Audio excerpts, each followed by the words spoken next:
Okay, I'm going to show you guys what carpet beetles look like. I pulled these out, I had these in a bag to sell. I am not going to actually sell these. They're not worth me trying to clean and sanitize and resell. So these are actually going to get chunked. But pull these out and they were full of they're dead, but there are probably still the issue with carpet beetles is what they look like is they look like black with some little tiny little white stripes. But here's how you know if it's had carpet beetles in it.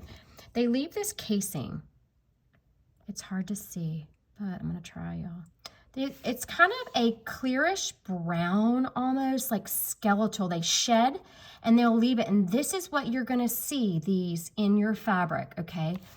Here's another one. I tried to find some. See, there you go.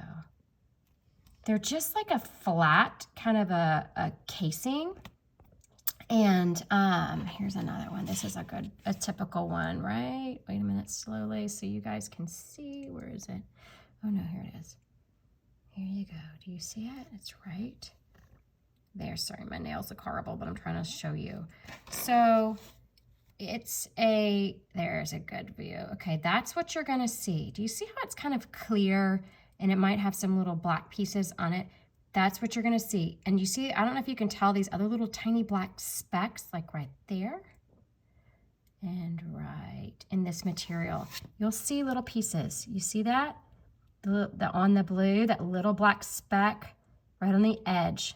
That's also kind of a remnant. So if you get a quilt or something and you're seeing all these little specks and you're seeing all of these, the only thing that I would probably be worth cleaning, sanitizing would be like a quilt. That's worth doing all the do. So that is what a carpet beetle looks like. Now, here's the issue. Let's say you get something and you realize, or you even see them alive in your house, okay? Here's what you do.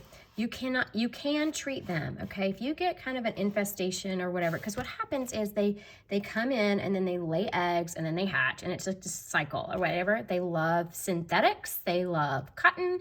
They get in the carpet, they get in your rugs. So if you ever see them, a lot of times you'll notice them, like if you have them in your house or something is hitched a ride, they might be up on the wall and they'll show up as they're like moving. It looks like a little tiny little beetle. You can Google images.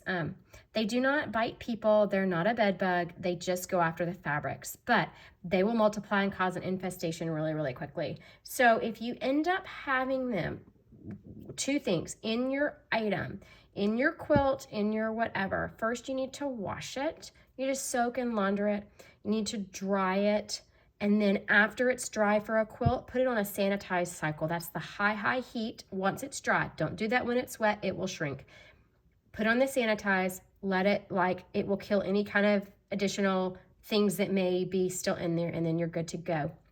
If you have them in your house, I actually had looked up the treatment or whatever when I was concerned that maybe they had gotten into my house. And it's I believe as I recall, it's like a 50% rubbing alcohol solution and pure peppermint oil that will kill them and all the things. So you can put it in a spray bottle, mist it on them, mist it all over, like if they're in the carpet, mist your carpet with it, mist the baseboards. They like to be around the baseboards. Vacuum often will also help. So you can also do some online research how to get rid of them if you get them in. But that is what they look like. They, if you see them out and about in fabrics and things, unless it's a quilt, guys, just pass it up. It's not worth it. They're a mess. If you have a bag, there's some more little remnants you see on the corner there. If you have, if they're in a bag, you'll see just like black powder looking at the bottom of that bag. That's just kind of the remnants, the droppings, if you will. Just skip it. Do yourself a favor. Don't bring them home. Always, again, wash and launder things that as soon as they come into your house. You don't want to risk this getting into your home.